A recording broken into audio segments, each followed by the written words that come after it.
Good morning, colleagues. I'm Kumujo Matiba, generic social worker stationed at Gideon Clinic, Blowback Municipality. I've been working there since 2017. I've never supervised anyone. So today I'm looking forward to learn so that I can supervise you guys. Thank you.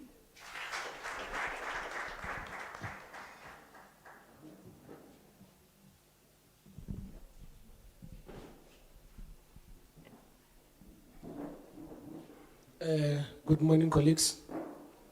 My name is Malosi Levelo, a social worker from Blueback at Siakamela Clinic.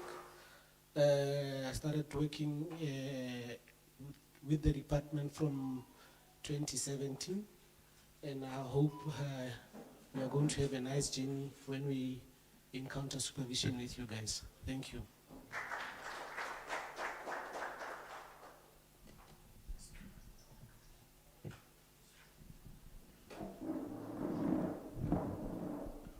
Morning, everyone. I'm Dr. Kabekwa, social worker at Skukuni, this Skukuni district under Makuji Tamara.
For 12 years, and then I think I have supervised 4 or 5 students, and I've never experienced any challenges with them.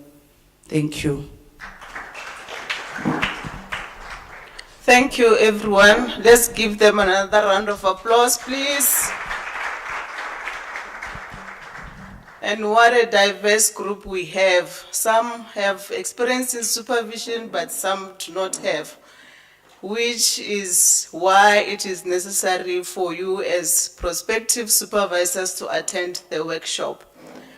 And that brings us to the next item, which is the purpose of the workshop, item rendered by Dr. Dimu. Dr. Dimu, the floor is yours.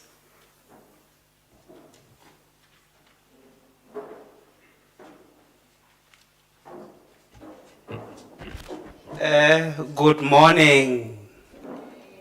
Dumelangi, Absheni. Are you happy, guys?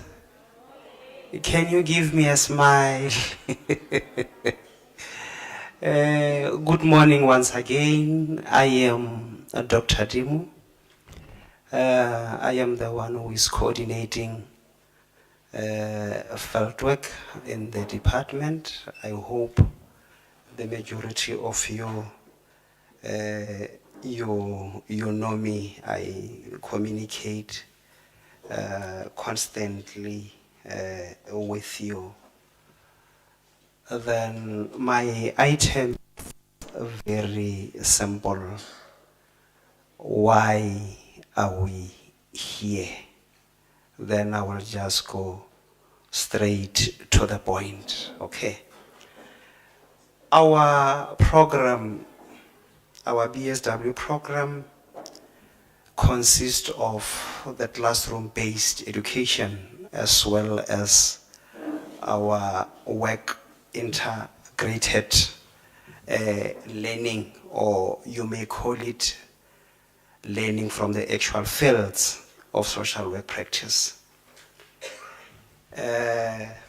In our classroom, our students learn the theory, the principles, the techniques, the models, the scientific basis for practice. Therefore, fieldwork practice is based on the philosophy or the assumption that we learn by doing.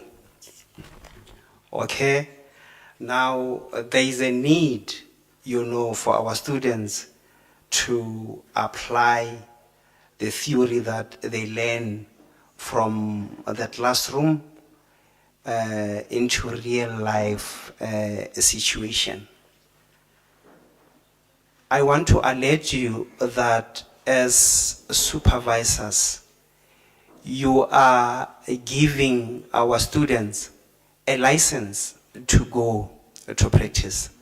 Then you need to be very careful when you give them licenses to go to practice as social workers. If ever a product is not ready, don't hesitate to call us that the student is not ready. Let us know, because you are an important stakeholder, like in fieldwork education. Your responsibility is to supervise our students. Secondly, to ensure that they are ready to practice as social worker, to ensure that they can practice the skills, the techniques, the models, the values that we are teaching them in class. Then at the end of the day, you are also expected to assess them. Then this is the final stage when you assess them. Then let me go on. Then why are we here this morning? You are here so that we can prepare you for supervision, to familiarize you with our BSW program, and Dr. Sengwani will dwell on that aspect. We are here to familiarize you with our program, and secondly, so that you can know what is expected from you, because most of the time when you receive our student, I will be receiving calls, what is expected from me, what is my role. So through this workshop, at the end of the day, you will know what is expected from you. The objectives of fieldwork practice, colleagues, ladies and gentlemen, is to ensure that our students are able to integrate theory and practice. Secondly, it is for skill development. Thirdly, professional socialization. One of your responsibility as a supervisor is to socialize our students into social work practice. And I hope you will enjoy the workshop or the training. And we are not in a classroom situation, we are in a workshop. We are here to train one another. Feel free to engage us, interact with us. We are not in a classroom situation where you are maybe passive recipients of information. You know, we operate from a strength-based perspective. The knowledge that you have, the experience that you have, it's important. It will help us, you know, to improve our program. Thirdly, we are also doing this, ladies and gentlemen, to comply with the council requirement. We are expected to do this regularly, to interact with you, to train you, to engage you. We are also complying with CHE standards and requirements. So each and every year, we will invite you to come and be with us. Then lastly, our students are coming to your offices on the 2nd of March. Our fourth year students, they are coming to your offices on the 2nd of March, and I hope you are ready to welcome them. And our third year will come in April. Ladies and gentlemen, that is all from me. Enjoy the rest of the workshop, the training, and our presenters are ready to interact with you. Thank you so much, ladies and gentlemen.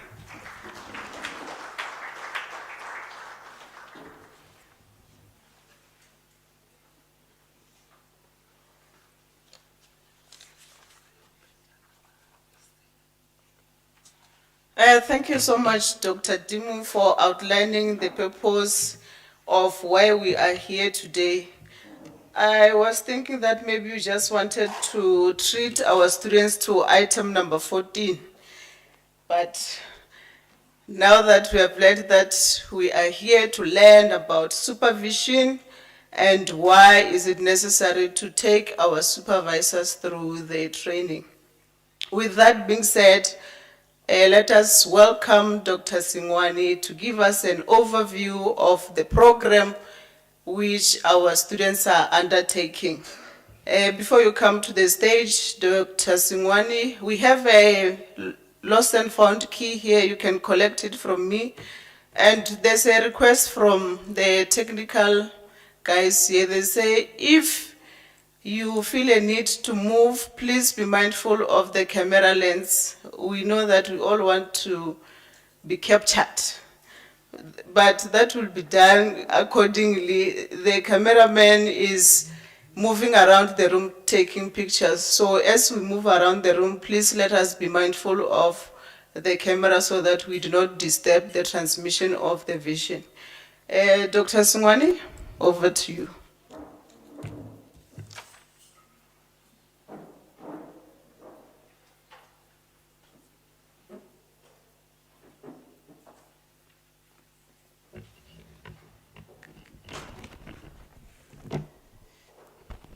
Good morning.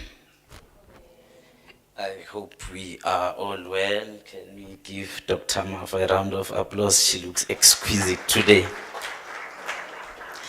It's not every day that she wears such a beautiful dress. But my duty is short. I will be as short as I appear. So I'm just here to give an overview of our social work program, to which we all understand that as a university we strive by all means that we cater to our students, that by the time they live here, they are well cooked, well grilled, and well resourced. So what we also have is that, as you will know, that things change and programs equally evolve. So our program has been designed in a sense that it responds to the current realities and the current problems. As you'll know that we now, back then, maybe while we were still studying years ago, while I was also a social work student, the problems were not like the ones which we have now. So our program has been designed in such a sense that it responds to the current realities and also even the past problems, like for example, your gender-based violence, issues, poverty, substance use disorders, all the various problems. So we also, by the time our students leave here, they are competent. We make sure that they should be competent to work in diverse environments. So by the time the students, they are able maybe to go work within the SAPS, they will also be able maybe to go and work in social development. They can go and work within the criminal justice system and all the other various institutions. So our also one component which is of paramount importance is the field practicum. The field practicum is also aligned along our BSW standards. So this one we also aim that it gives students the opportunity to align their classroom-based theory and also practice supervision under a qualified social worker. So also our students are expected that by the end of their field practice, they are also competent within the various social work methods. So during their tenure at the university, they practice all the social work methods as we know them.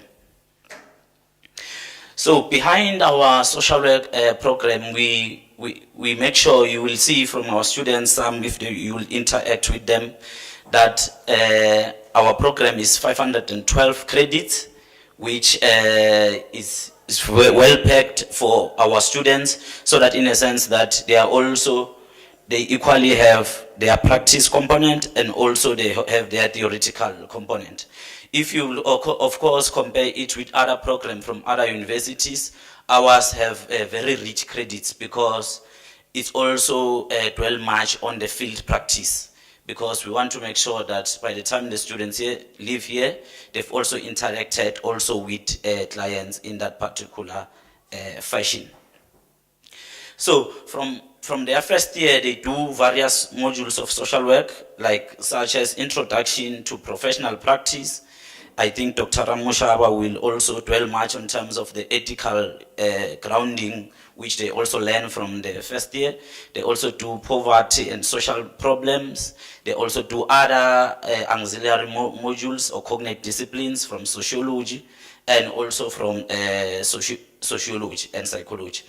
They also do skills in community entry. Then they move to year 2, where they do casework and counseling, social work policy and legislation, community engagement, and other various modules. And then they also go up until 3rd level, where they also do social work within healthcare. They also do modules of social work within criminal justice system. They do modules of vulnerability, monitoring and evaluation, and also research methods.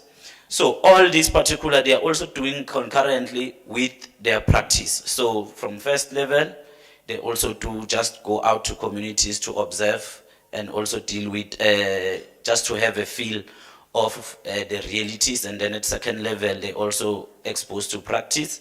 But at third level, that's when they start going out to see clients with various problems within the various institutions, and then also at 4th level in that order.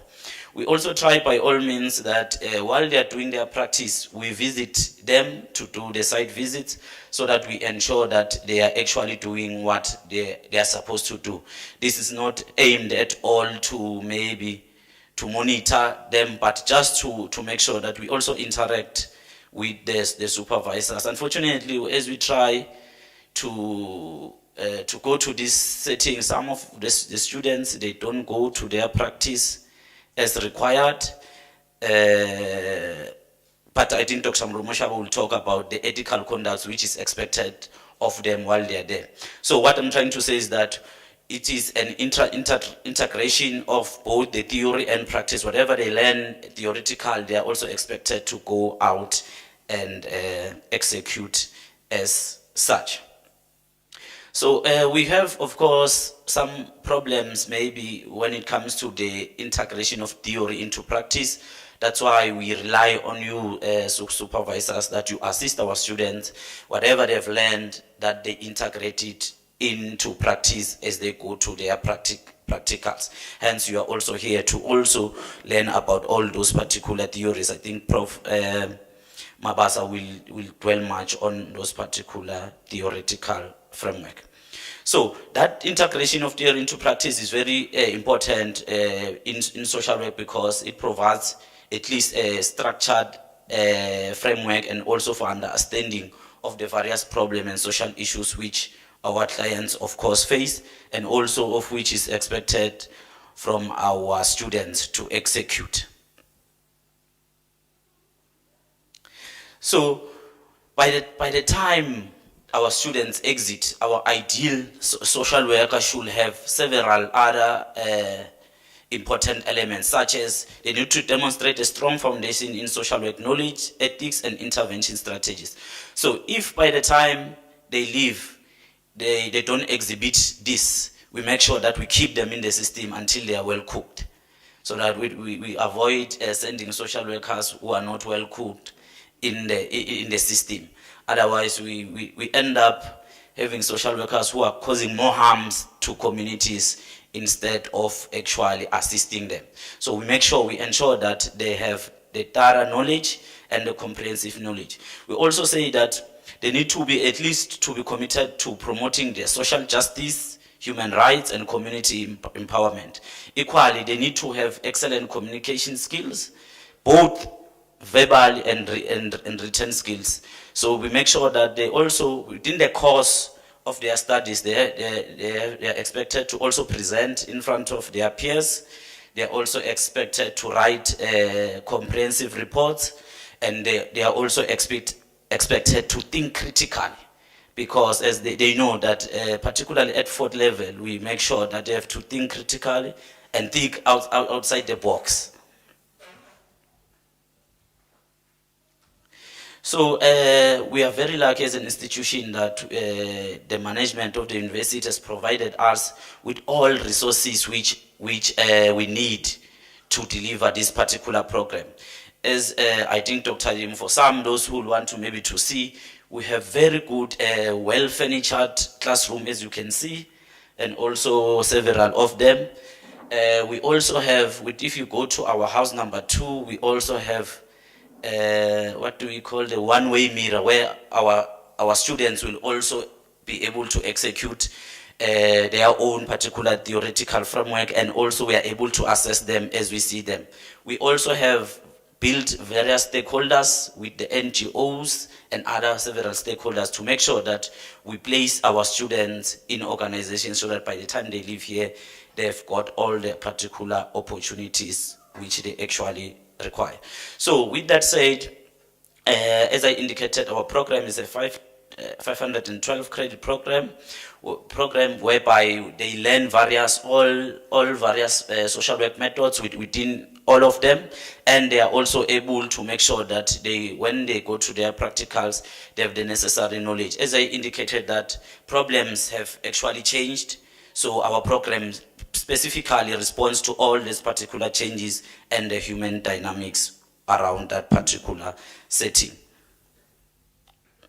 So of course, we also cater for our students. Our program, the way it's designed is we also cater for students with disabilities.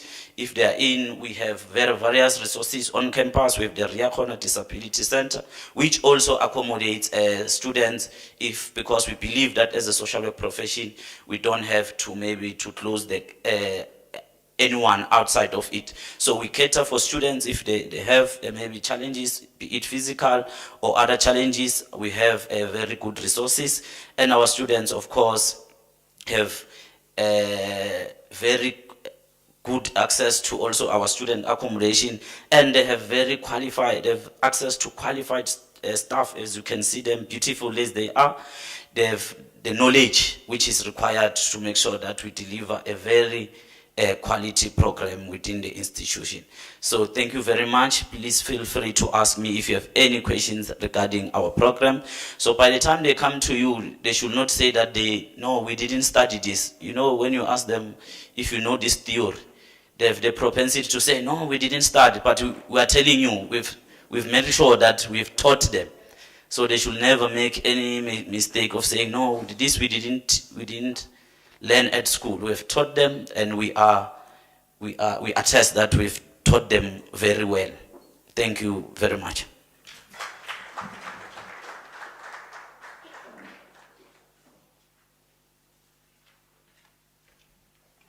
Siyabonga Mholi for that insightful presentation about the expectations that we have on our students. Dr. Singwani is our undergraduate program coordinator. He knows our program like the back of his hand. We're just here to support him. If it were up to him, we'll just all be jobless. He can do the work all by himself. He knows all the modules, even all the content of all the modules from level 1 to 4. He mentioned that the university has got resources to ensure that our students learn. And another important resource that we rely on as a university is that of your agencies, your skills and your expertise, because we cannot train fully-fledged social workers without your input, without your contribution. Because in as much as we teach them theory in class, they also need the practice experience. So to outline what is expected of you as supervisors, we welcome to the stage Dr. Mkhanedi to talk to us about supervision.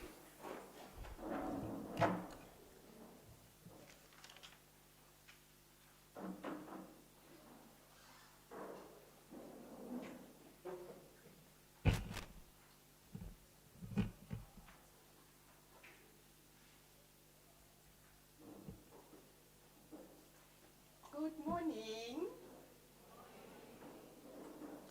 Good morning.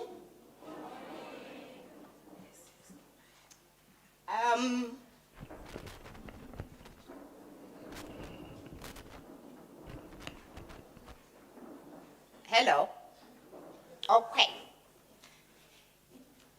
Le dumedisha ke morwasi wa monare le boledi. A very good morning to you, colleagues and students. My name is Machimo.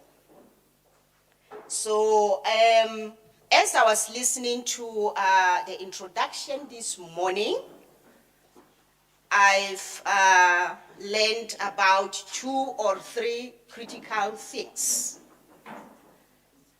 One of them is that we are having a very experienced supervisors, but we are also having those who will be exposed to the supervision for the first time, supervising students. But at the end of the day, you will be very much familiar with what to do, and that will be a very interesting job. Then I also learned something which was very much interesting for me, to say students know what they want. So I also hope that our students will maintain that.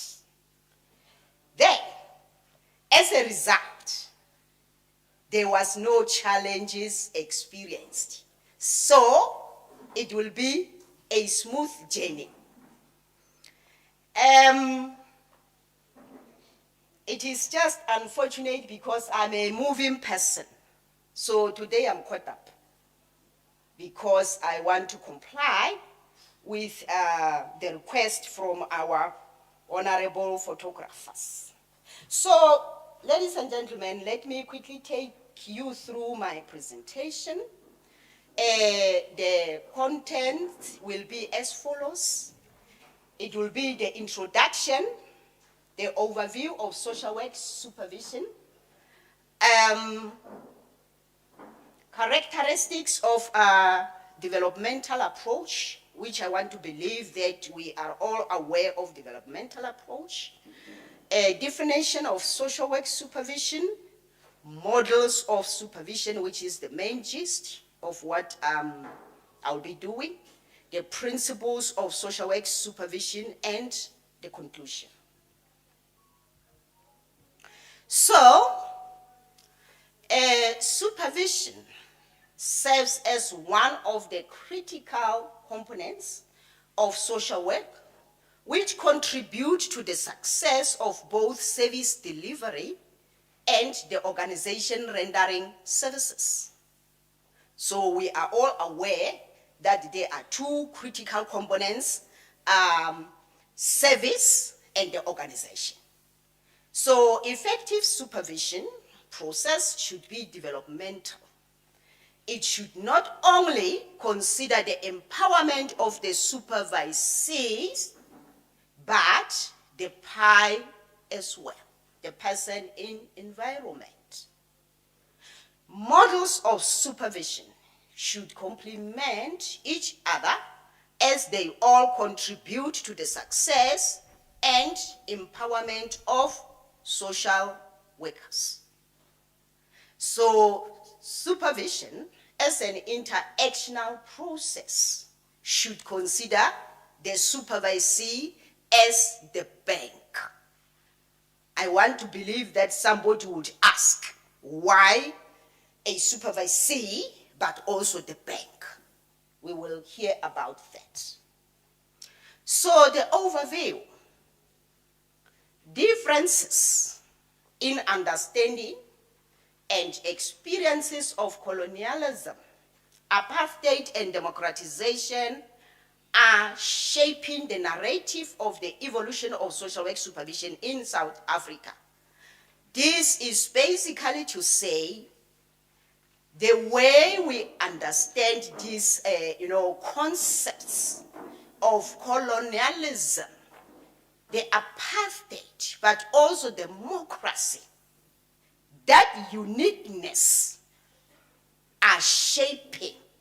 So when they are shaping the narrative of the evolution of social work supervision, it says we view it from different, lenses. So Engelbrecht, 2019, further points out that with the transmission towards a new political dispensation and welfare system in South Africa in 1994, the focus of supervision as a mainstay in social work veered gradually to priorities of service delivery rather than issues of human resources.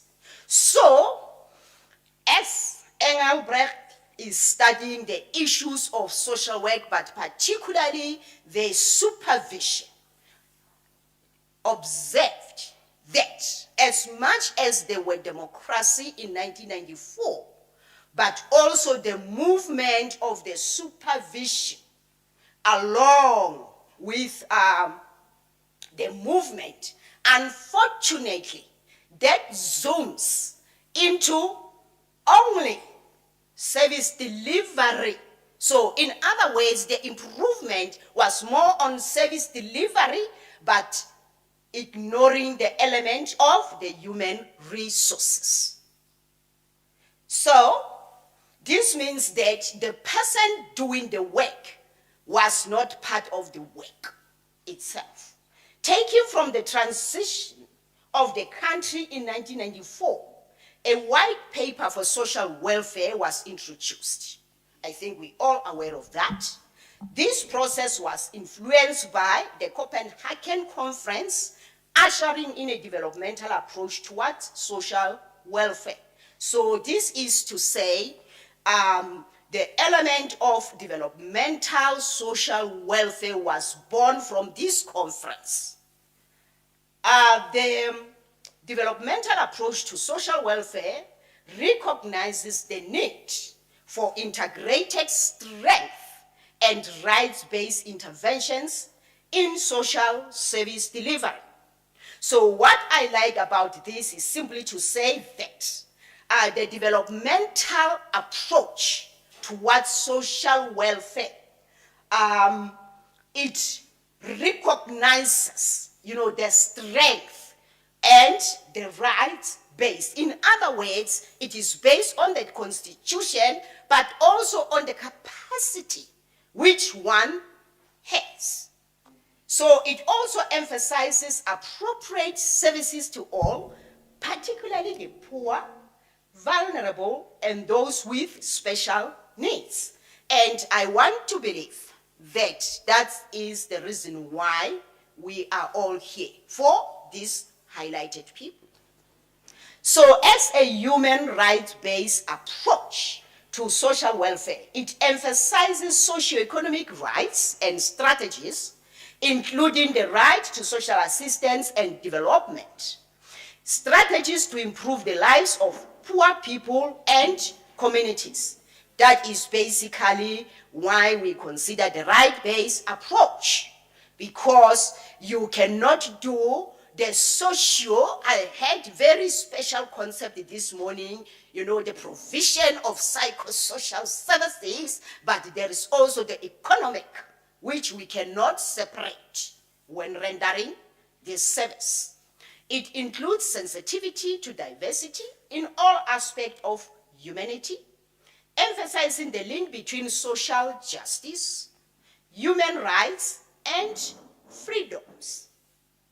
So, Midgley 2010 points out that it cannot consist of one definition. Remember, we're still talking about the developmental approach. So, but several common themes constituting a developmental perspective, which include social change and development, the use of strength, as I've already highlighted, empowerment and capacity enhancement, self-determination and client participation, and a commitment to quality and social justice. You would have realized that a number of concepts here are coming from our social work values, your principles, you know, you highlight them. So at the end of the day, they make this comprehensive developmental approach. So developmental approach gives voice to people to engage and influence their own development. So basically, this is to say we cannot render services without considering their needs or even their active participation. Developmental social work can be defined now, the definition, as integrated, holistic approach to social work that responds to the interconnections between the person and the environment. It links the micro and macro practice and utilizes non-discriminatory models, approaches, and interventions, and partnerships to promote social and economic inclusion and well-being. So basically, this is to say it encompasses a number of critical concepts as already highlighted. Now coming to the characteristics of developmental approach. So developmental approach should not only look at the clients and the communities, but at the supervisee as an individual, as somebody, and as a professional. So I want to believe that most of us, as we rendering services, we apply developmental approach to them as the recipients of the service. But we are informed today that we cannot ignore the other side where the service is rendered from, as an individual, but also as a professional. That is critical. That's your first characteristic. And then it should be right-based.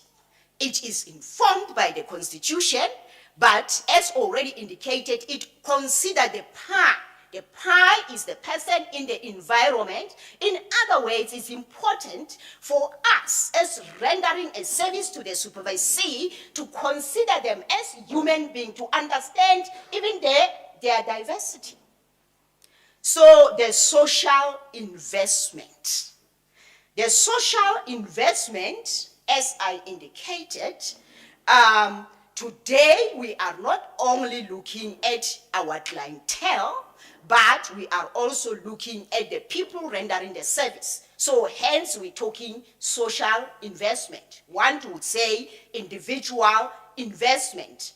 And I said we look at their strength, but the metaphor of the bank, that's what I want to highlight. So when we talk about social investment, maybe if I can engage a bit, what is your understanding of the concept investment? What do we mean? Anybody? Anybody? Investment? good people? Anybody, please? Okay. So, when we talk about investment, good people, and linking it to the metaphor of the bank, what do we do in the bank? Are we not investing? Again, we're taking money to the bank. For what purpose? Hmm? For it to multiply, isn't it? We want those denamanis. Yes. So, as we invest, as we take the information, our knowledge, our experience, I heard about experiential learning this morning. As we engage them, we transmit our information to them. We bank on them. But at the same time, we withdraw. Again, we do not just bank. Later on, we withdraw. That's exactly where I said I like this, because students know what they want. So they are not treated as passive beings. They are also having their part, which they are sharing. So in other words, this is a mutual relationship. As we are depositing the money, the knowledge, the experience into our students, but they are also sharing what they know. So hence the metaphor of the bank, but also the social investment. So democracy and participation. Enabling and non-threatening environment, enhances learning. So when we talk about democracy and participation, we are saying that we are not, the people who will just forever giving instructions, but we will also creating the atmosphere for our students to engage. And at the end of the day, then we will have our social workers. So we also have partnership. A partnership basically means a dual process. So as much as we are knowledgeable, we are experienced, but during supervision, partnership is critical. So then it becomes, a mutual relationship. So the last one, bridging the micro and macro divide.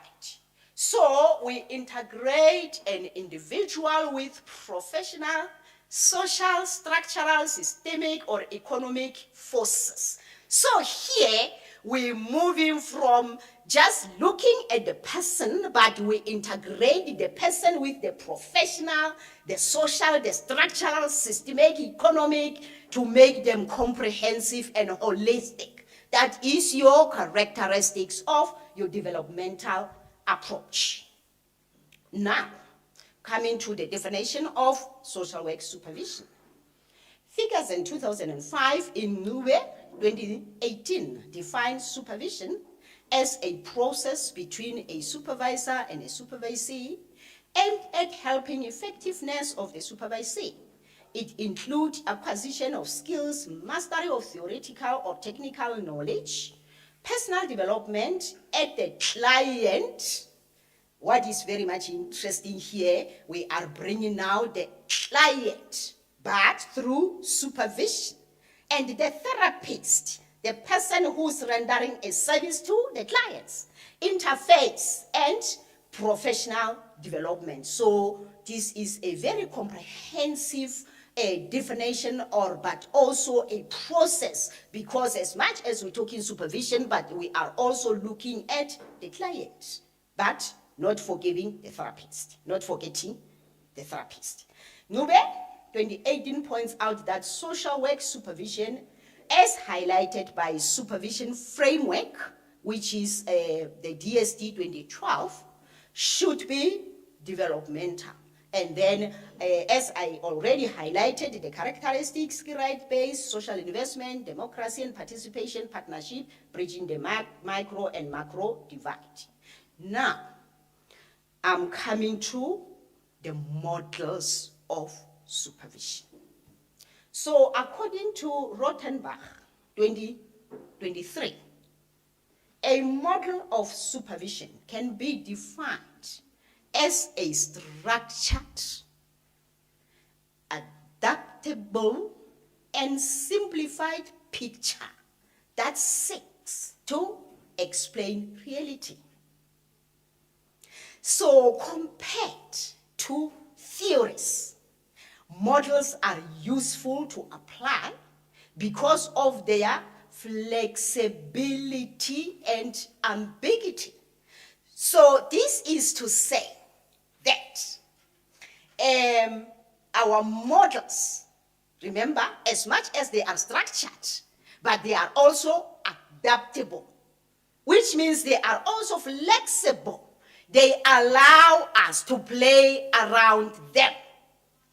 But they are also a simplified way of doing supervision, of doing things. In this context, we took in supervision. So it's a particular way or an approach to working with, your clientele, your children and families, including community.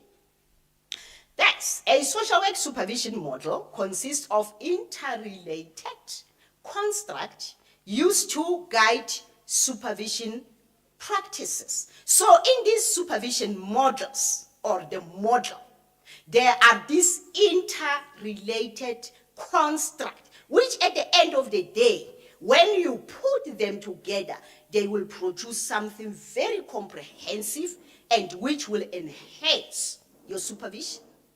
In the supervisory process, models can serve as a common language between the supervisor and the supervisee.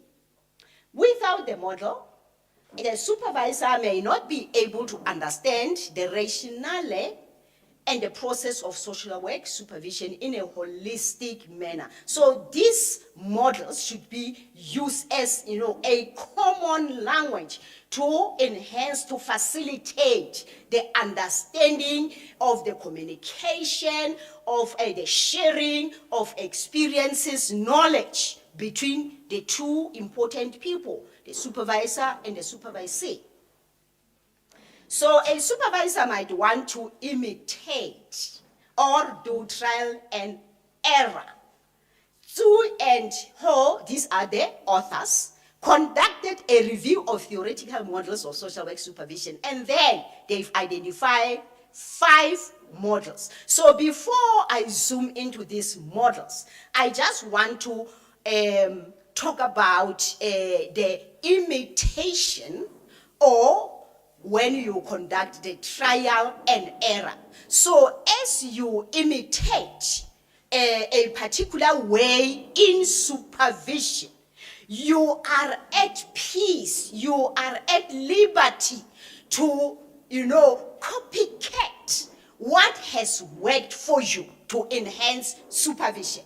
But at the same time, you are also at peace to do a trial and error based on the knowledge you have, the theories you are able to tap into, those particular theories, and then come up with a simplified way of conducting your supervision. So remember, I've talked about 5 models of supervision. The first one is your practice theory, structural, functional, your agency, interactional process, and the feminist partnership model. So, in addition to the 5 models, Zui, which is the author, observed that all the existing models paid little attention to the effects of the cultural context on supervisory process or practice. You would remember that in the previous slides, I've highlighted the person in the environment, who was previously during the transformation, they were not considered as important part of the supervision. Now, that's where Yotsui, the author, comes in to say we cannot do justice if we ignore this cultural context. So these 5 models, unfortunately, did not look at that, but now we come into the 6th one. So Tsui's argument is that supervision is not only a professional practice, but also a personal one. In addition, it is not only an organizational practice, but also a cultural one. So here we are told that as we are rendering this service, we're transmitting the knowledge, the information to our supervisors. We cannot look at supervision as just a professional concept, but it must also consider the personal. It must also consider the cultural, where the person comes from, because that is critical. And therefore, the 6th model was added, or it was born. So, remember, I've counted 5, then we will look at the 6, but the first one is your practice theory model. Should I be the person who discovered this? In other words, if I was Tsui, I'm talking about T-S-U-I, that is the author, I would regard this as a practice theories. Why? Because as much as the author regards this as practice theory, in other words, one theory, but it comprises of, a multiple theories. So we're going to look at how a number of theories can help us to develop a model. Supervisors may adopt therapy theories as models for supervision for a number of reasons. A practice theory model in social work is a structured, evidence-based framework or blueprint that guides practitioners on how to implement theories to assess situations, design intervention, and create measurable change for clients. So basically, this is to tell us that from all these theories, which Prof. Mabasa will talk about, and which guides your service delivery, you are free to tap into that particular theory and design an intervention. You design, you create a measurable change for clients in a simplified way. That is how you create your model. Unlike theories, we all know that theories explain why something happens. Models provide actionable step-by-step methods such as problem solving or task-centered approach to address specific clients' need. So in other words, this is just to make us aware or to act into what we already know, that when we talk theories to guide service delivery, it guides the why part. But while a theory explained why something happens, a practice model shows how to use a theory to create change. So like I've already indicated, we're having a number of millions of theories which guide service delivery, but we are at liberty to tap into them and then to develop a simplified and adaptable and flexible method on how supervision can be enhanced.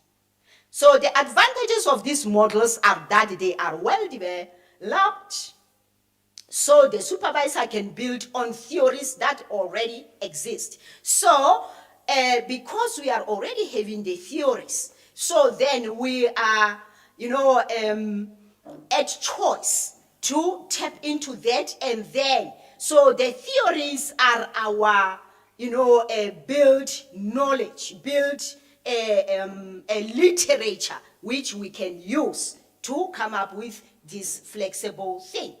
In addition, there are some resemblances between the process of therapy and supervision. So in other words, there are some similarities as you are rendering your therapy, but now in relation to the supervision. So, Tsui is specific and mentioned a number of reasons why this model is important. Remember, we are still talking about the practice theory. So there is a lack of formal and well-established supervision theories. So in other words, we are having a lack of these formal and well-established supervision theories, which tells the researchers that there is a gap here. We need to have these supervision theories. But the question again is that, is it necessary? But that is your Tsui's way of presenting his findings. Secondly, theories on therapy and counseling are relatively well developed in terms of stages, format, and components. I've already talked to this to say we are having a bank of theories, but not about the models. There is an existing collection of literature on therapy and counseling which provides a clear description of why, what, and how in supervision. Then number 4, therapy theories provide useful guidance on step-by-step intervention and practice skills. Number 5, the use of therapy as a model of supervision enables social work supervisors to build on what they already know. So this is not a new knowledge, but we build on what already what we know to create a new model or the how part of which supervision can be rendered. 6, the format of therapy and supervision is similar in terms of structure. For example, the individual supervision looks like a therapy session to a certain extent. So it is not a very completely different process. It is more or less the same, but you just need to know that now I'm applying a model. Now I'm moving to the structural functional, which is the second one. According to Rothenbach and Tsui, this model focuses on the objectives, the functions, and authority structures of supervision. So when we talk about the structural functional model, we are looking into the objectives, the functions, and the authority structures of supervision. So, what is very much interesting, under structural functional, you need to be familiar with the objectives. Why is this supervision rendered? What is it that you want to achieve? But also come to the types of, the functions of supervision. But there is also the authority structures, which is very much interesting. We will talk about it in a few minutes. Structural functional models of supervision are traditional models widely used by supervisors in the social work field. 3 models belong to this category. In other words, from the structural functional, we are having 3 legs. The first leg, it's models of authority. So in this supervisory process, there are the authorities, the model of authority used. But there is also the second one, which is about the integrative model. We will look into that. Then the supervisory functions, which I want to believe that we are all familiar. So your models of authority, which is the first leg. Manson found there were 2 major approaches in using the supervisory authority that is your sanction style. So under the models of authority, there are these two authority styles. The first one is the sanction. Remember, we are having the structural. The structural has 3 legs, and then the first leg has 2 more legs, which is the models of authority. Then the first leg is sanction and the competence. Let's zoom into that. So your sanction, which is used by supervisors who believe that the authority of them as supervisors comes from their position in the organizational hierarchy. So the sanction one, it's more authoritative because the supervisors who are rendering this service, they believe that by the virtue of them as supervisors in the organization, they are having freedom to do what they want to do. So my understanding of this one is to say, for the fact that I am the supervisor, then you will listen as I say. That is your first authority part. And then there is the competence. Remember, I said there are 2 legs there. The competence adopted by supervisor who think that their authority comes from internal sources. That means their own job performance and practice skills. So by the virtue of me having the necessary capacity, makes me to be a supervisor. So here there is more democracy, there is more of consideration, because my own skills, my job performance, my experience counts more. So this, as a conclusion, these 2 authors, Manson and Tsui, asserted that the competence model is the most effective model in enabling and enhancing the supervisor-supervisee interaction and job satisfaction among frontline social workers. So now we move to the middle leg. Remember, I said there are 3 legs, the integrative. It combines organizational demands. I regard it as the organizational model. Professional values, so we're having 3 items here. The organizational demands, that's your number 1. Why is the organization existing? Then your professional values, the values which we were informed that Dr. Ramushaba will be talking about, your professional values as a supervisee or even a supervisor. And the educational aspect. So that is your worker model. You need to be, continuously empowered. Your educational aspect of supervision consists or are, incorporated in this integrative model.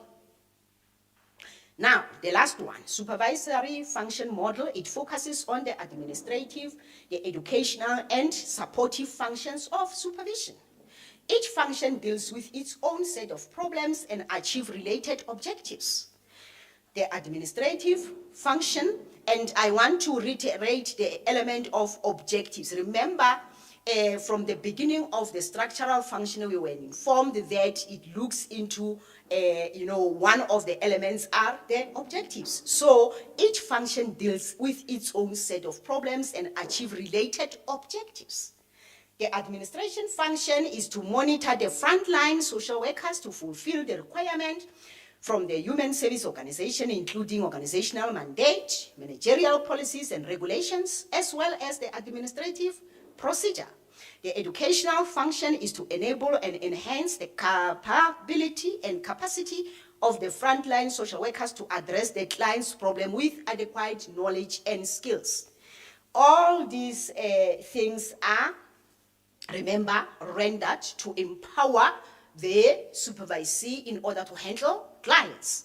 The last leg, the supervisory, now continuing, the supportive functions. Remember, the supervisory is now zooming into the 3 functions of supervision, which is your administration, your support, but also your educational function is to maintain the staff morale and to encourage the staff to achieve high motivation and job satisfaction.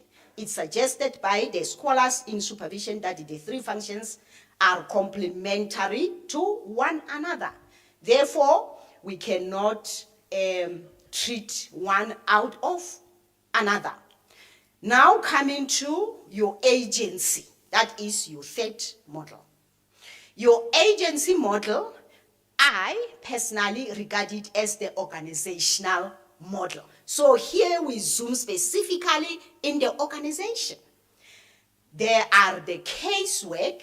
I heard from the introductory presentations that we are doing all the, social work models, your case, your group, your whatever. So the agency is about casework, your group, your peer, and autonomous model.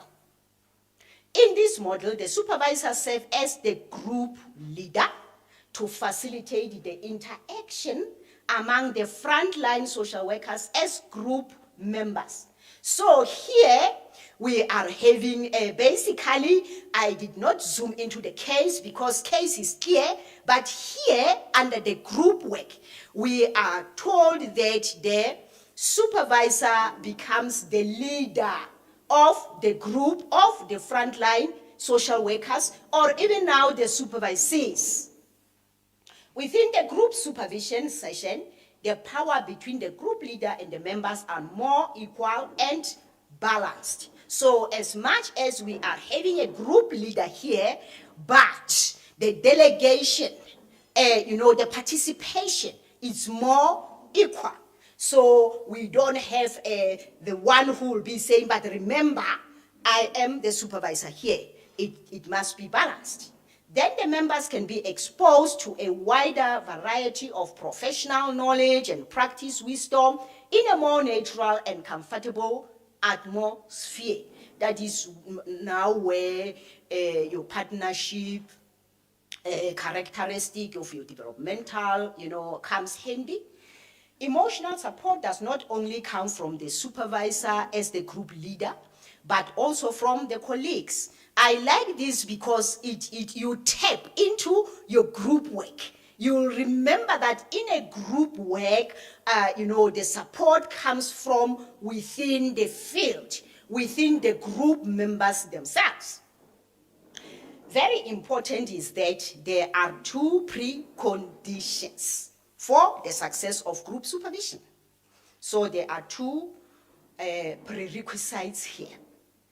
The group work skills of the supervisor and the readiness of the staff members are critical. So the supervisor must be ready, to transmit, to have the necessary capacity, to transform, to share, but at the same time, the group members must be willing to, to receive that support from the supervisor. Coming to the peer supervision. In peer supervision, there is no designated supervisor. All staff participate equally. Now we are looking at the participants, the supervisee themselves. Remember, here we are told that no, there is no designated supervisor. Each staff member takes the responsibility for his or her own work, and peer supervision can make the staff more sensitive to the needs and difficulties of others by creating an atmosphere of sharing, peer support, and mutual help. It's very much interesting here because as subordinates, as supervisors, we are now coming equally. However, peer supervision model only fits those staff with a certain level of practice experience. So in order to practice peer supervision, you must have a particular level of knowledge, practice experience. Another model of supervision developed from the peer supervision model is called tandem. So let's hear about tandem. When there are two staff members who would like to have mutual consultation and co-reflection away from the peer group, from the larger group, we have two people who want to, consult, who want to share, they can form a tandem. So in other words, tandem consists of two people. Both colleagues should be well-experienced practitioners, and neither of them is designated as the supervisor. So we come at the collegial level and we share whatever we need to share. As a tandem, the two staff members meet occasionally and informally to discuss the caseloads and recent working experiences. Whenever a tandem member is on leave, they can cover each other's duties, thereby exposing themselves to different learning opportunities. Very much interesting here, we are told that if one of them is not there, one can perform whatever necessary, but also this serves as an exposure to this other field. However, there is no obligation for the partners in the tandem to be accountable to the other's job performance. What is the condition here? As much as I can try and talk to your clients as they are coming in to say, he is not here or she's not here, or how can I assist, just to at the assessment level, but I am not forced to perform your duties. Now, autonomous, which is the last part of agency or organizational model. This is a kind of staff development in ensuring and enhancing professional practice. The supervisor is no longer super in terms of professional knowledge and skills. It is a staff development. What I like is that it ensures and enhances professional practice. The supervisor only plays the role of a facilitator. So they become facilitator in this process. Group supervision will be adopted as the major mode of supervision. You would remember as I was presenting this agency, in one of the previous slides, that you are at liberty, to tap into your group work model. Here we are told that the supervisory relationship, the group supervision will be adopted as the major mode of supervision. So the supervisory relationship will become more interactive, independent, and more equal. According to Rothenbach, this model, remember, is the agency, reflects different levels of administrative accountability and professional autonomy in the agency. The structure of the organization and the way in which supervision is managed in the organization are paramount importance. In some organizations, the functions and activities of supervision may be executed by different models of supervision, e.g. external supervision. So in this, we are told that supervision is not only coming, internally. There can be some arrangement with external supervisors. The supervisor is not part of the organization, and some of the functions of supervision are outsourced. So in this model, the organization itself is at peace to, get their supervisors outside the organization for their purposes. Now, coming to the interactional one. This process refers to the interactions between the supervisor and the supervisee in the supervisory process. In this model, Instrumental goal-oriented behavior refer to administrative and educational functions. If you listen to this presentation, basically you pick up a lot of interconnections, even a repetitive functions. Whereas expressive behavior denotes the supportive function. So we are not deviating from our three basic supervision functions. There are two types of process model here. That is the developmental model. So under interactional, we are having two legs. That is your developmental, which focuses on the stages of development of the supervisee. We are looking at, how is our supervisee developing, growing, learning, and then the growth orientated, which are supervisee orientated and which focus on helping the supervisee develop a better understanding of their personal and professional self. So here we are capacitating the supervisee, as already highlighted by Tsui, not only on a professional level, but also at the personal level. Now coming to the feminist, which I want to believe that is the fifth. Feminist partnership model. This model assumes the supervisees can be self-directing, self-disciplined, and self-regulating. It views supervisees as equal partners with supervisor in the supervisory relationship. This model opposes the hierarchical structure of supervision by arguing that the traditional supervision models perpetuate patriarchal tendencies.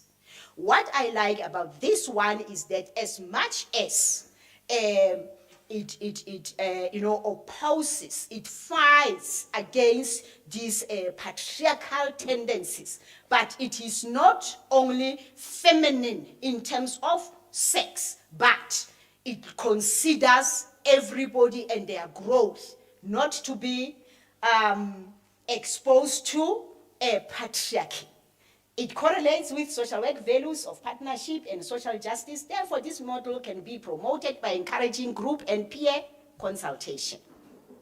The last one, which is the comprehensive. Remember, I said there were 5, but then there is the last one, which is more comprehensive. Traditionally, social work supervision has been conceptualized as an indirect social work practice embedded in the organizational context. For this reason, investigations in the past have focused their minds on factors related to supervisor-supervisee relationship within an organizational setting. If we take a more multifaceted, interactionalist view, the 4 parties, which is your agency, your supervisor, your supervisee, and the client, are critical. Remember what I said, that the last one considered the totality. This inclusive approach is called multi-faceted interactionalist view. It involves the interaction of personal and cultural values. Basically, it takes aspect to person in the environment. Social work supervision is not only a professional practice, but also a personal one. So in the supervisory process, supervisees have to be accountable to the client, but not directly. They are accountable to the client through supervisor and the agency. In this model, the effectiveness of supervision depends on a few factors. That is the relationship among the 4 involving parties, which I've already highlighted. But here we look into the supervisory contract, the supervision format and development stages of the supervisory process, the balance among various supervisory functions, and the relationship between the features of supervision and the culture of external environment. Now, last item, which is the principles of social work supervision. There are 7 principles. The supervision is an interpersonal transaction between 2 or more staff. Then the premise of supervision is that an experienced and competent supervisor enables the supervisee and ensures the quality of the service to clients. As part of indirect practice of social work, supervision reflects the professional values of social work. In this interpersonal transaction, there is a use of authority, an exchange of information and ideas, an expression of feelings. The work of the supervisee is related to the organizational objectives through the supervisor. The supervisor monitors job performance, conveys professional values, knowledge, and skills, and provides emotional support to the supervisee. Staff satisfaction with supervision, job satisfaction, job accomplishment, and client outcome are the criteria for evaluating the effectiveness of the supervision, which is basically what Dr. Dimu has indicated, that he will even also looking at, their evaluation. From a holistic point of view, supervision involves 4 parties. I've already indicated: agency, supervisor, supervisee, and the client. So in conclusion, no model is perfect, but they all complement each other. Developmental approach should be practiced and promoted by relevant theories such as strength-based ecological systems, Ubuntu, empowerment, Afrocentric, and others. Supervision should focus on competencies and capabilities instead of the problems of the supervisee. And their environment, that is your pie, should always be considered. Thank you very much. That is the end.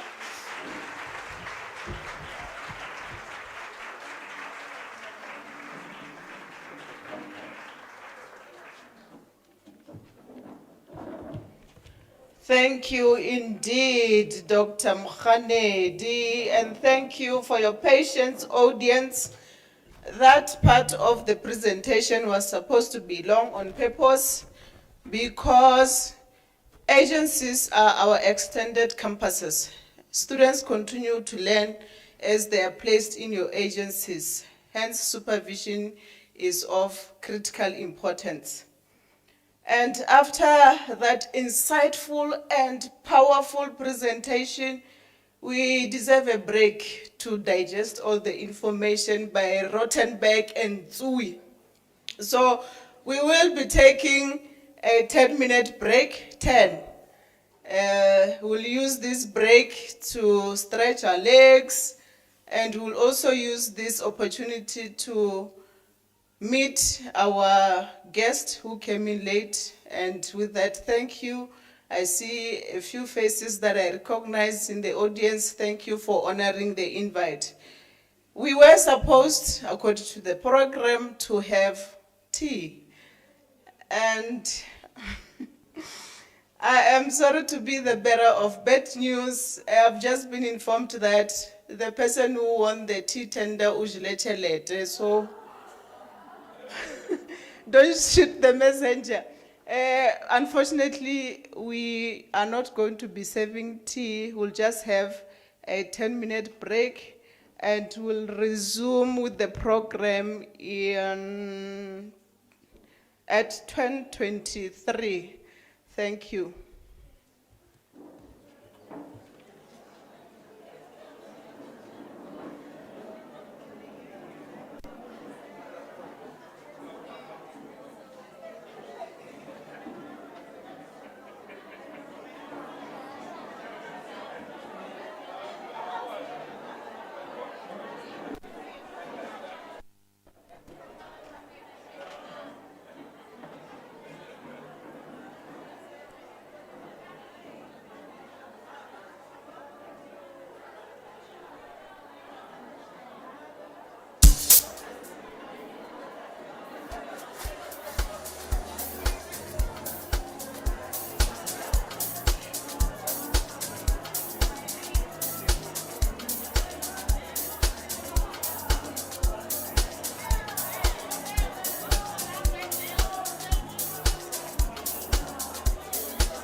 Dumelang, be patient, water is coming.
Attention, attention. Let's get settled back to our seats.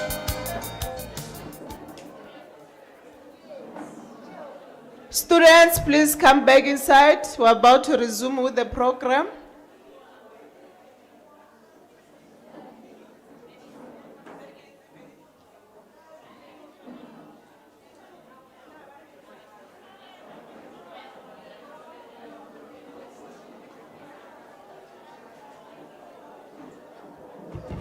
So, today one, okay.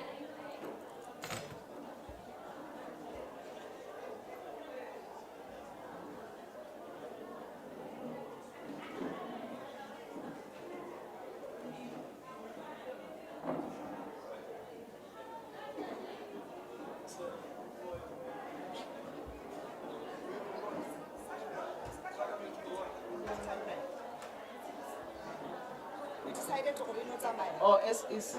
Oh.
Thank you, thank you, thank you.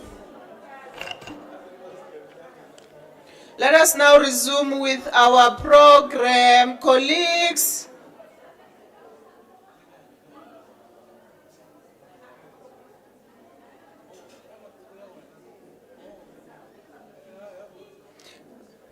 We'll continue with the networking during lunch because lunch will definitely be served.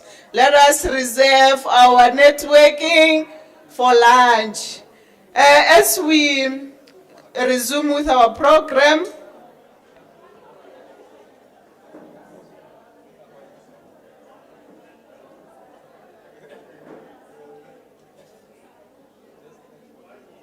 thank you, and welcome back. To assist us translate theory into practice, we'll welcome to the stage Mr. Sekgowa, who is going to take us through the roles and responsibilities of fieldwork supervisors as well as students. This is an extension of Dr. Mokganedi's presentation on supervision. Ms. Sekgowa, and lost and found, you can come get your keys. Thank you, Dr. Mafa. Good morning, everybody. I know some of you are surprised, but the face is not Sekgowa. Yes, the face is Sekgowa. Lena just know Sekgowa. And thank you for this opportunity. I'm Ms. Sekgowa in the Department of Social Work. And again, I would like to thank Dr. Mokganedi. She has already touched on a few of the aspects that I'm supposed to talk about, which includes the roles and responsibilities of a supervisor and a student in fieldwork. I'm just going to take maybe 3 to 5 minutes of your time, and then I'll be off, because the rest of the things have already been said. Ne? Kilaka leu. So as I start with the presentation, we all understand and know that supervision is a collaborative process, and supervision is educational, and supervision again is administrative. So when we say supervision is collaborative, we should also understand that as supervisors in the field, we need to also encourage our students to work collaboratively with other stakeholders. We are not supposed to be supervisors who are not, encouraging our students also to venture into other spaces.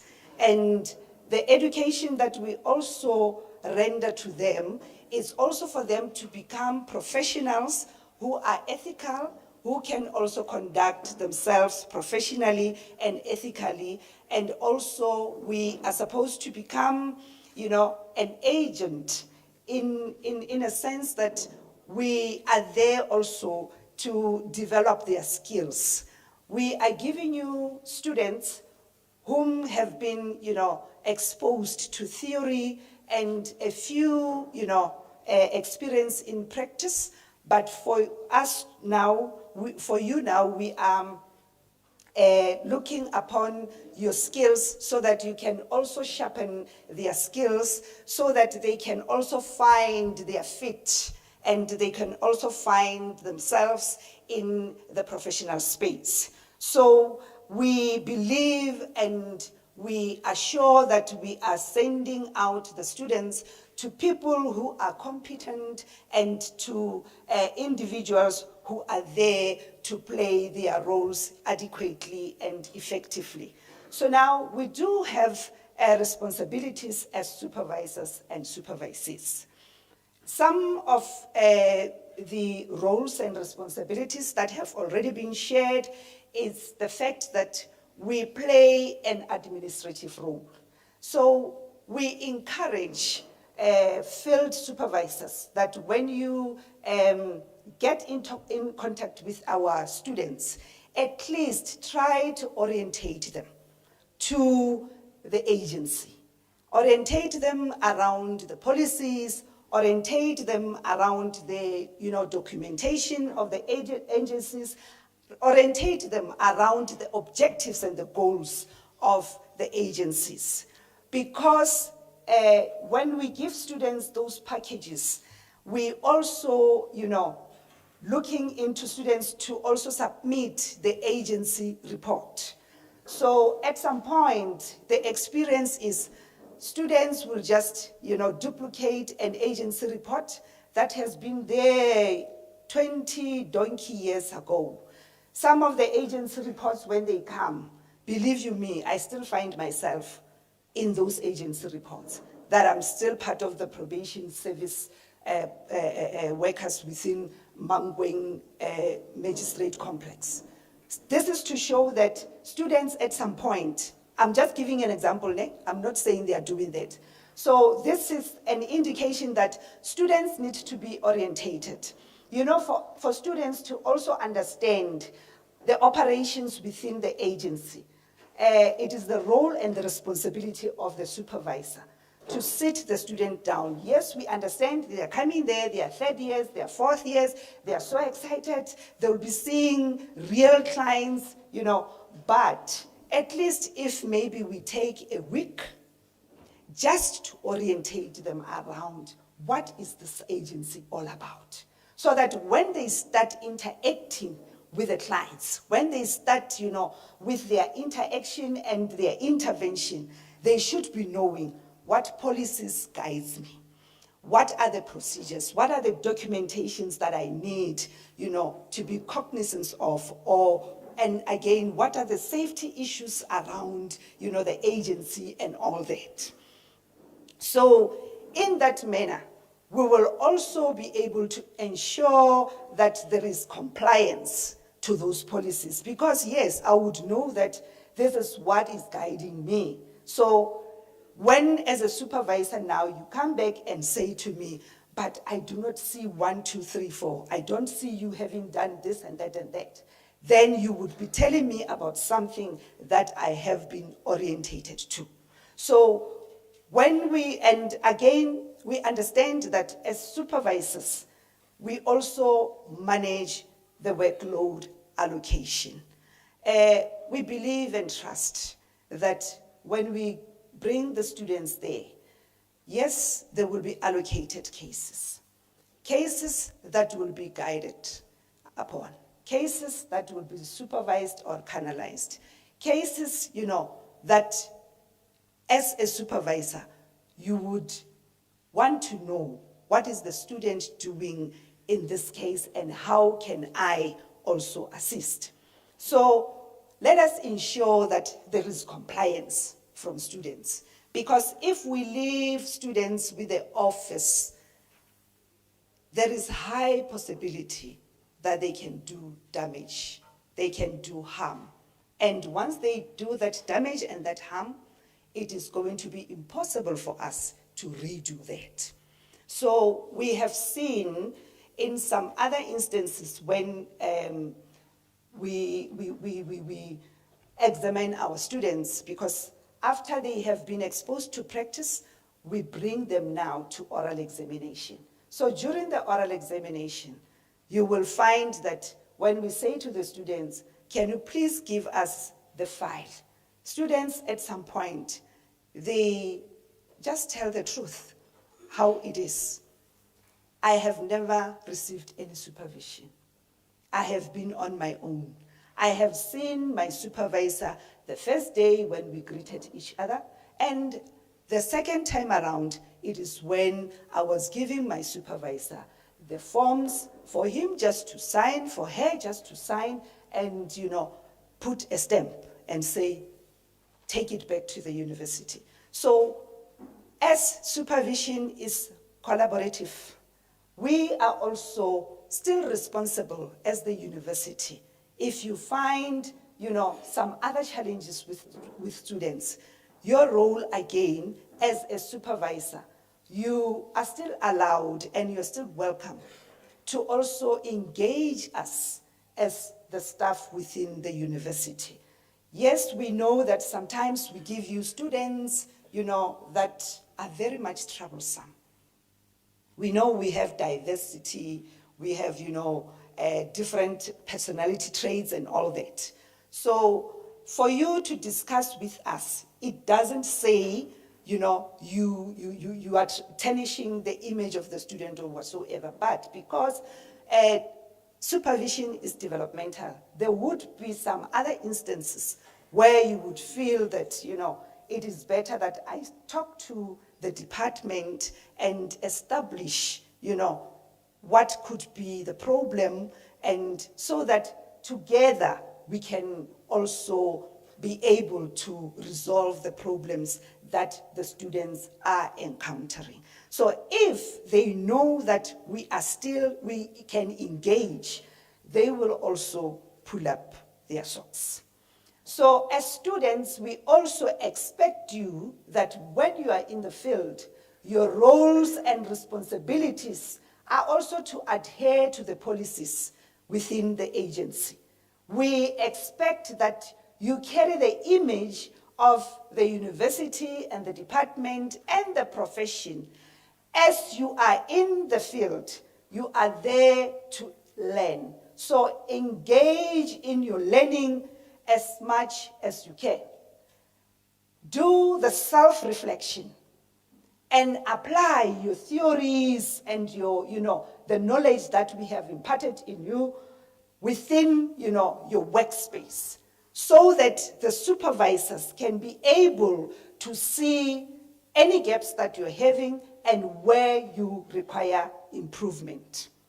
So again, we expect you as supervisors in the agencies to respect the timelines, to respect the due dates of the reports. When it is date for report submissions or a day for supervision and all that, please respect those and adhere to the time of coming to work and also knocking off. So in your orientation, supervisors, please alert them of the time that they need to come into the agency and the time at which it's knocking off time. But you know for sure that in some other instances, a client might come, 10 minutes before Chaile. So our students need to understand the principles Shabatupili. and they need to adhere to those principles. They need to understand that it is not you as a supervisor who prescribes that if a client comes, in the late hours when you're about to knock off, then it's a punishment that that client needs to be attended. So as students, you need to understand that you are out there to, sharpen your skills and also acquaint yourselves with the practice world, which is now real, which is going to be something at some point you will feel as if you're being punished, but it is not punishment. It is what you need to do. So as supervisors, can you please exercise again that role of being educators? Be the mentors of the students, become coaches, so that you can help these students to translate whatever that they have been taught in class into the real world. And if we do that, if we become good mentors, we will be able to assist the students to understand and to reveal themselves of who they are. They will find their fit within the professional space. They will start to understand that, this is what I can do, and this is how far I can do it, and this is what, is difficult for me. And it is also very much important for students that they also need to communicate their challenges with you as supervisors. And yes, they will come at some point, maybe when they communicate their challenges, and to a supervisor, you might find as if, man, really, you just came to me, is this a challenge? Please, let's not, be at that level. Let's understand that they learn differently, and their strengths and weaknesses are not the same. As we do not expect supervisors who would say, "Mara o rutile ke bo mang wena? Who are your lecturers? Really, today I must be doing this. I must be orientating you along this." You see, so let's not engage into those, because at some point, once we start doing that, we make them to close up. We make them not to see themselves as, people with potential, as individuals with potential, but let us welcome them with those weaknesses and, strength that they possess. And as students, let us also respect our values, our ethics, our principles, which I understand Dr. Ramshaba is going to elaborate more on it. So when we come to the evaluation role, as supervisors, we expect, or we request, humbly request, that you provide feedback to students. And for you to be able to do that, once you have the student within your office, try as much as possible to develop a learning contract or a learning plan, and set the goals and expectations with the student. As a supervisor, clarify the lines of authority within the supervisory relationship and the organization. If we do not clarify that, they will just do as they wish, because there are no timelines, there are no boundaries. They will just do as they wish. But when we say, set boundaries, we do not imply those boundaries where Lisibana will say to her student, "Are, you don't go to so-and-so's office, because Nale so-and-so, we are not in good terms." So, office politics, we know they are there, but can we please try, as professionals, not to also transfer those to our students? Because they might learn more from the other colleague, and we do not know what tomorrow holds. Because at some point we find that when the main supervisor is not at work, students are being left alone. They don't even know where to go. But during the orientation, as you orientate them, as you also engage them with other colleagues in the office, and also ensuring that they also understand that they can, have communication and collaborate with others within the office, then it will be a better place for them to learn. So let us maintain an open discussion. So this will come from both the supervisor and the supervisee. Let us make it a point that at most we try to open, to maintain an open discussion and also engage in mutual participation. So when we say mutual participation, we do not imply, situations where even when a student is not doing well, even where a student is troublesome, as a supervisor, you just like, nah, I'll just sign, and then this person go university, they'll see what they will do about the student.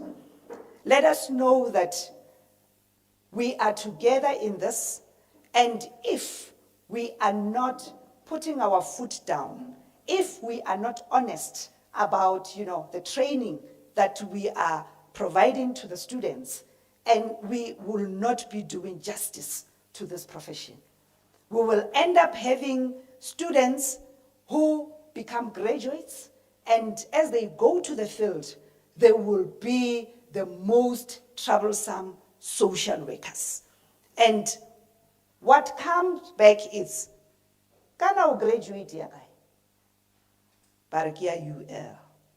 And we forget that this was not only a graduate ya UL, but organizations have also played a role in, ensuring that we're having a product who is going to serve our communities out there. So let us also engage in continuous supervision with our students. And it is very much helpful because during your continuous supervision with students, you are able to see where they develop and where, they still need some improvements. And we also understand that students need to take responsibility for their learning.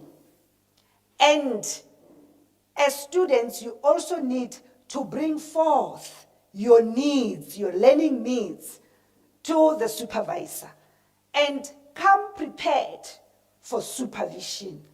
And don't be a passive participant in the supervision session, because the supervisor will just only focus on what he or she has, uncovered, only to find that there's a lot that a supervisor could have assisted you in that regard. So our students, they come from different backgrounds. They are human, yes, we know, as much as we are also human, but let us make it a point that we guard against a situation where they will, misuse the system. If they find that as a supervisor, you are not grounded, they will start taking advantage. Here on campus, we always say, arena maternity leave. So even in the agency, we understand that they might come and start, other, you know, mishika-shikanyana. Ya hore mara, you understand, you are a woman. Sometimes if you are a female supervisor and is a female student, when they come, they start by saying, but ma'am, you are also a woman, eh? You understand these things. And I know that you are in the same space. So whatever that I'm going to talk about, you should also, you know, put it close to your heart. And because I understand you know it better. So I am so and so, I'm this much, you know, how far in 1, 2, 3. So what can we do? The department need not to know, this can end here, ma'am, and then I'll do whatever that I need to do, and so and so and so. So let us also make it a point that when we orientate them, we also, you know, set the rules and everything. We give them packages when they leave here. Can we please go through those packages as supervisors? If something is missing within the package, please also guide us. Also notify us to say, but this is my experience and I can see your packages are missing 1, 2, 3, 4 aspects. If you do not understand something within the package, call us for clarity. Because if now you say to students, this is the package, yes, we orientate them around the package. But some of them, naughty as they are, if you ask them, Konje package here now on this and that, they might turn it the other way around.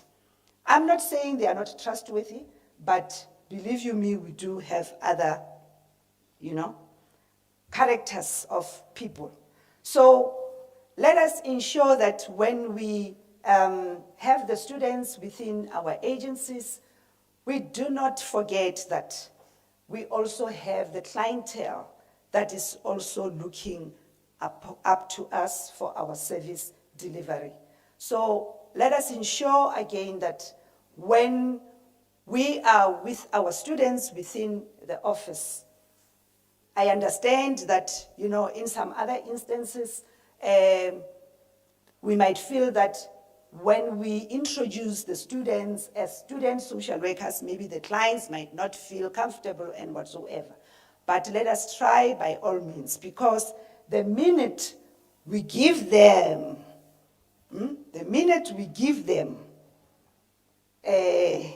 that platform and we introduce them as, no, she's also a social worker, he's a social worker in the office, tomorrow they will be doing what they want to do because they already have the title. So we are not saying ill-treat them, but we are saying let us also set boundaries. Let us also give ourselves time to understand the students that are allocated to us.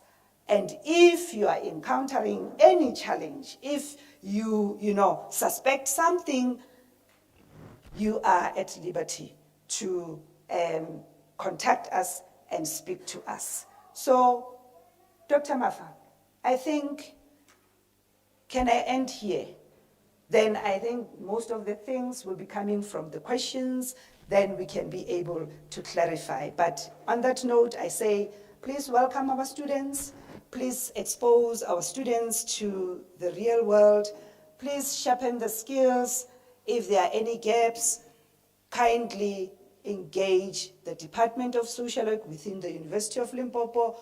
We are also open to improvement. It is you in the field who will also assist that our teaching and learning improves and also talks to what is happening out there. Thank you.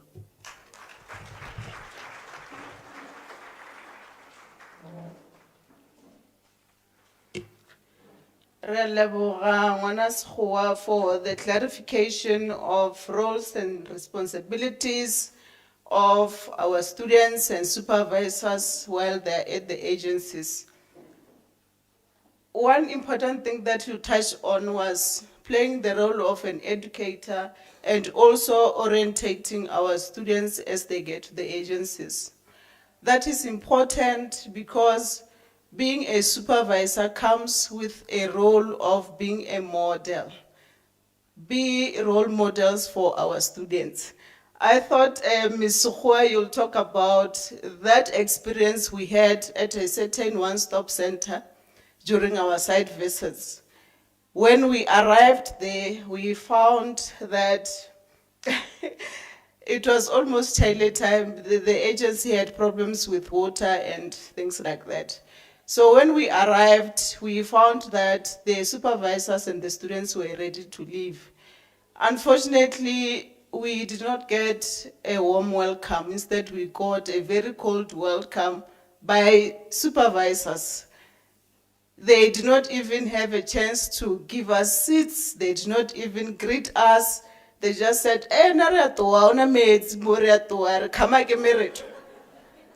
so please be good role models to our students. And we could only imagine if supervisors could treat us like that as their colleagues, what about the clients?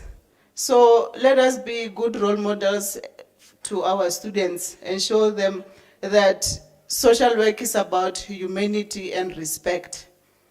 With that being said, let us welcome Professor Mabasa, who's going to take us through the application of theories in social work practice.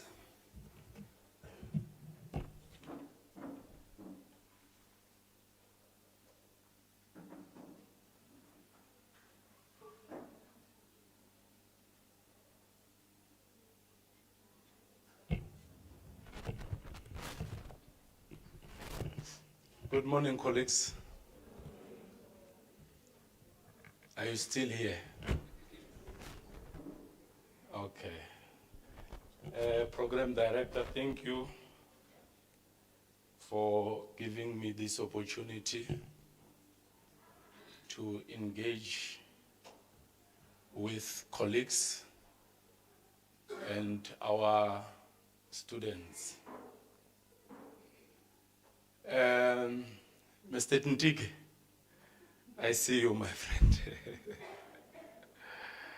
It's nice to see you guys, to meet and have this professional engagement of like this. I'm happy to see you guys. But without wasting time, my presentation will be on social work theories in practice.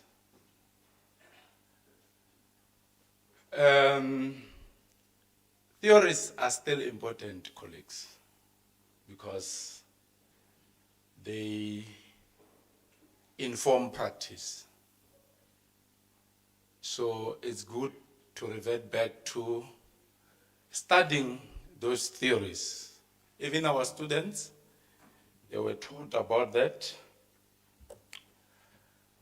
So, I thought it's very much important to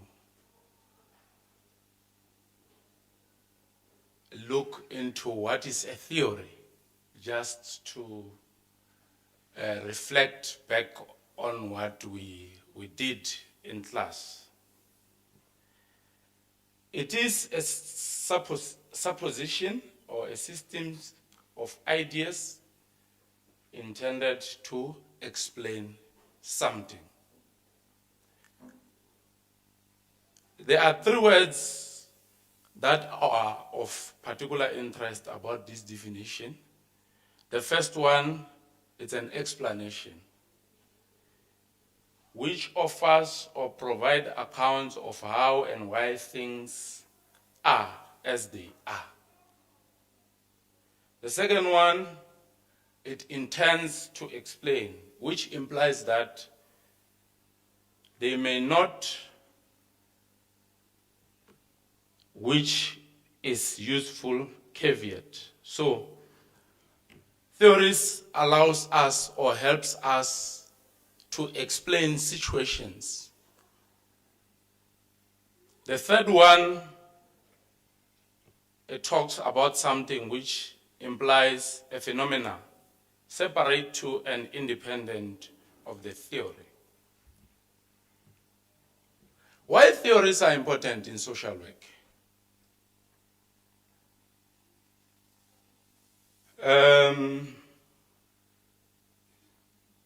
They serve as guiding lens to different situations. Remember, in social work, we have various theories applicable to various situations. As you apply theory, you need to look to its relevance to that particular situation you are dealing with.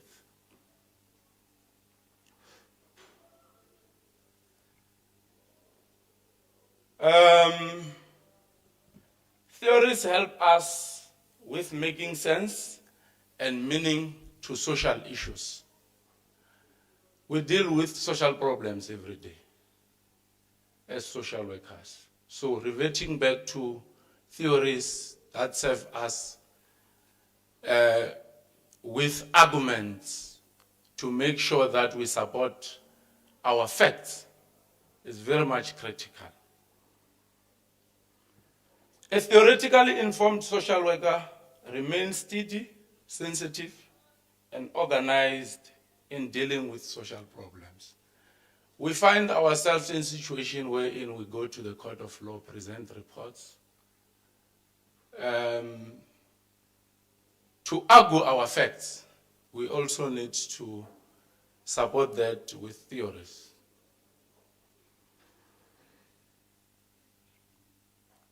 They help us to understand and explain realities of social life.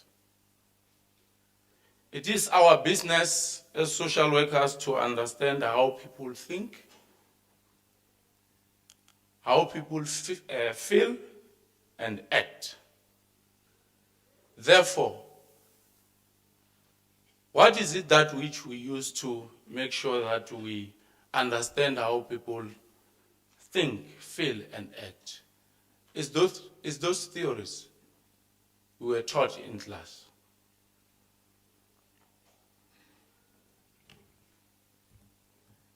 I want to present some theories that I feel they are relevant because we have a lot of them in social work. But if I were to present all of them, I'll present until sunset. But I just thought, let me stick to only 4 of them. The first one is the psychodynamic theory. For those of us who did psychology, you know of Sigmund Freud, isn't it? Yes. So it is critical in social work practice, especially for those who are in mental health settings. You'll agree with me that on a daily basis, you might find yourself reverting back to this particular theory. It provides a comprehensive framework for understanding complex human behaviors and emotional issues. We deal with emotions every day. We deal with people every day who are affected emotionally, psychologically. So we need to understand those dynamics as social workers. Like I said, that theory informs practice. Therefore, it is still critical for us to look into that, to zoom into such issues by applying theories in practice.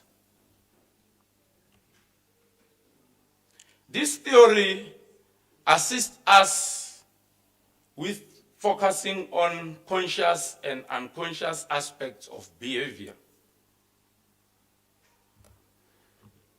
The second theory is the ecosystems theory.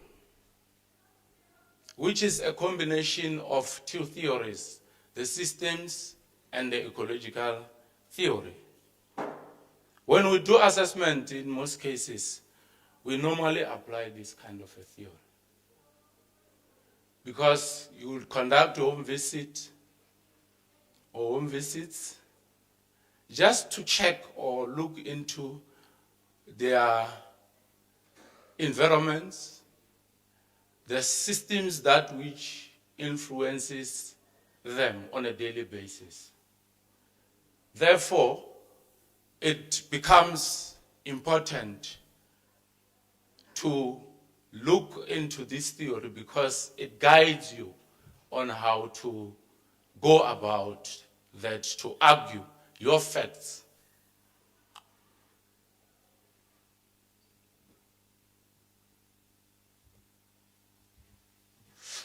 This theory asserts that challenges faced by clients often arise from the dynamic interplay between personal factors and environmental conditions.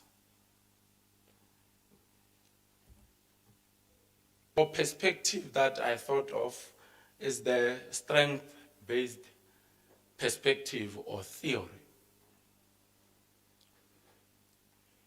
It helps social workers to uncover the inherent strength of individuals, families, and communities. We do have our strengths, isn't it? We know of that, isn't it? We do have our weak points, isn't it? But this theory focuses much on our strength.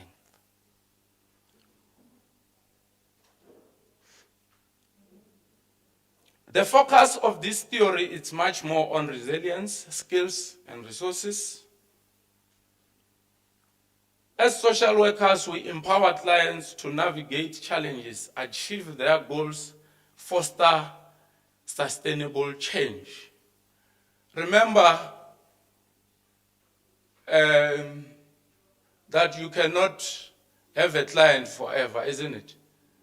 So by so doing, you impart those skills so that clients can be self-reliant to face their own challenges. We are there to facilitate the process, so to speak, to make sure that our clients be self-reliant to resolve their issues. This theory assists practitioners to identify and build upon what is strong to foster hope and positivity.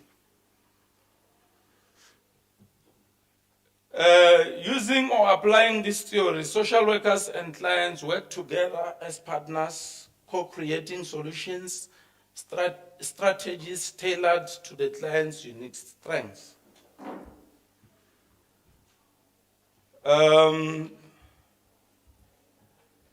The next one is the task-centered theory, which is goal-oriented. It emphasizes collaboration between the clients and social workers. It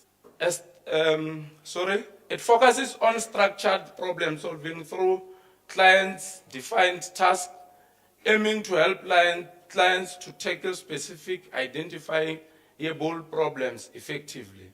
This theory is useful in short interventions, typically lasting around 8 to 12 sessions. It empowers clients to control their situation and achieve tangible solutions. The last one is Albert Bandura's theory of social learning, or the social learning theory. Behavior is learned through observation. We know that, isn't it? And modeling. By so doing, clients see what is done and then they practice that. Or human beings model or observe